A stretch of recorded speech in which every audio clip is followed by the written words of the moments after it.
Hello दोस्तों, कैसे हो आप सभी। आज हम बात करेंगे डेवलपमेंटल अप्रोच के बारे में।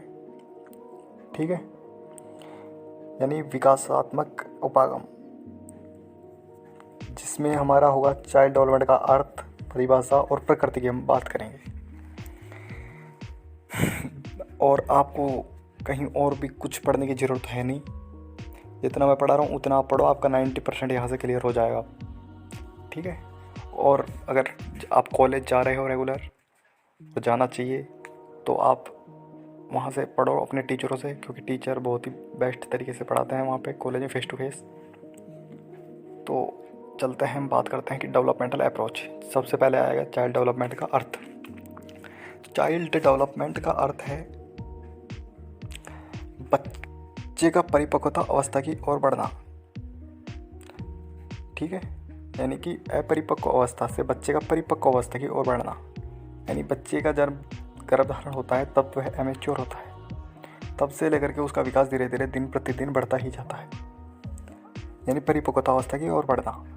यह प्रगतिशील और निश्चित परिवर्तन की ओर बढ़ती हुई स्थिति है। ये मोस्ट है भैया कि भाई प्रगतिशील और निश्चित परिवर्तन की ओर बढ़ती हुई स्थिति है। यानी कि जैसे भारत में कोई बच्चा है 2 साल का और अमेरिका में है, तो दोनों का विकास जो है वह सेम होगा। यानी कि यहाँ पे बच्चे के दांत निकल रहे हैं 2 वर्ष के, तो वहाँ पर भी दांत निकलेंगे 2 वर्ष के बच्चे के। ये नहीं कि भाई वो अमेरिका का है। जलवायु परिवर्तन हो सकता है रंग रूप में, हालांकि, और लेकिन इस प्रकार का नहीं है कि भाई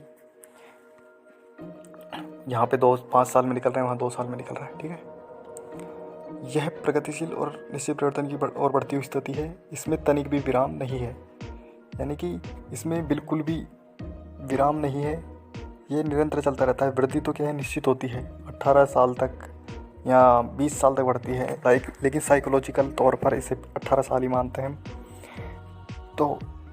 और वृद्धि जो होती है वह आजीवन होती है। ठीक है, ये बात हम सभी जानते हैं। अब चलते हैं नेक्स्ट टॉपिक, परिभाषा। गैसेल के अनुसार भाई, गैसेल जी कहते हैं कि भाई विकास जो होता है वह सामान्य परिवर्तन से अधिक महत्व रखता है। ठीक है, विकास का अवलोकन किया जा सकता है, ये भी ठीक है भाई, विकास का अवलोकन किया जा सकता है, और किसी सीमा तक मापन और मूल्यांकन भी किया जा सकता है। ये बात ध्यान देने योग्य है कि भाई मापन और मूल्यांकन भी किया जा सकता है। अवलोकन, मापन और मूल्यांकन 3 चीज़ें हैं। तो यानी कि वृद्धि की तुलना में हम इसे माप सकते हैं कि भाई विकास यहाँ तक होगा, मूल्यांकन भी कर सकते हैं, अवलोकन भी कर सकते हैं।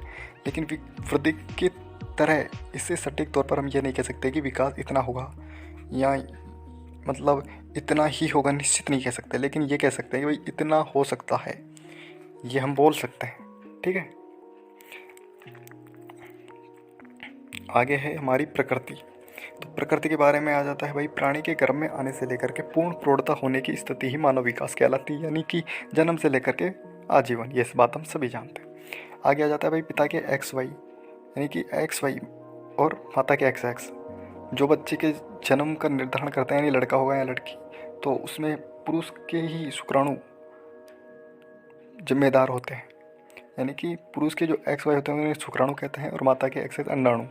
तो XY और XX के निषेचन के फलस्वरूप ही जीवोत्पत्ति होती है, यानी XY और XX ही बच्चे का निर्धारण करते हैं, जिसमें पुरुष के शुक्राणु जिम्मेदार होते हैं। ठीक है, दोनों के मिलन के फलस्वरूप ही बच्चे का जन्म होता है। तो और आगे है कि भाई बालक लगभग 9 महीने, यानी कि 280 दिन माँ के गर्भ में रहता है, तब से ही उसके विकास की प्रक्रिया प्रारंभ हो जाती है। उसके सभी अंग धीरे धीरे पुष्ट तथा विकसित होने लगते हैं, और जब भ्रूण पूर्ण विकसित होकर बालक का रूप ले लेता है तो उसे पृथ्वी पर आना ही होता है। ठीक है, ये बात हम सभी जानते हैं कि यानी कि भाई माँ के गर्भ में बच्चा आया तो उसके बाद से लेकर के, यानी कि पूर्ण विकसित होने, यानी कि अगर जो भी माँ के गर्भ में जितना काम होता है 9 महीने तक, वो काम उसका कंप्लीट हो जाता है। उसके बाद में जो भी उसका विकास होता है वो प्रकृति में आने के बाद, यानी एनवायरमेंटल तौर पे ही होता है। ठीक है, क्योंकि वृद्धि और विकास दोनों एक दूसरे के पूरक होते हैं, और वृद्धि विकास के लिए जेनेटिक और एनवायरमेंटल दोनों फैक्टर ही जिम्मेदार होते हैं, या यूँ कहीं दोनों एक दूसरे के सन्निहित होते हैं, एक दूसरे के पूरक होते हैं। ठीक है, ये बात ध्यान देने योग्य है, आगे तक भी काम आएगी आपके। धीरे धीरे पुष्टता विकसित होने लगते हैं। जब पूर्ण विकसित होकर बालक का रूप ले लेता है तो उसे पृथ्वी पर आना ही होता है और बालक का प्रत्यक्ष रूप से विकसित होने लगता है। बालक प्रत्यक्ष रूप से यानी कि एनवायरमेंटल तौर पर मैंने आपको बता दिया है, ठीक है। इसमें और कुछ भी ज़्यादा बताने की ज़रूरत नहीं है, बस ये पढ़ते रहो आप, आपका 90% आसानी से क्लियर होगा यहाँ से, कोई दिक्कत नहीं है। ज़्यादा भी हो जाएगा, लेकिन ये है कि आपको टीचर के पास ये प्रत्यक्ष तौर पर भी पढ़ना ज़रूरी है। जो मैंने बताया जिस टॉपिक्स के बारे में, ये तो आपके पूरे हैं। बाकी मतलब उनके बता रहा हूँ मैं, जो आपको नहीं पढ़ा पाए उनके बारे में। ये तो आपके जो हैं इनको तो आप पढ़ लेना, इनमें तो कहीं से भी कुछ भी नहीं पढ़ना आपको, जो मैंने बताया। और बाकी टीचर जो पढ़ाते हैं कॉलेज में, आप उनसे मतलब समझ सकते हो, कोई दिक्कत नहीं है। तो क्या कैसी लगी आज की वीडियो पसंद आए तो लाइक शेयर सब्सक्राइब। मिलते हैं नेक्स्ट वीडियो में।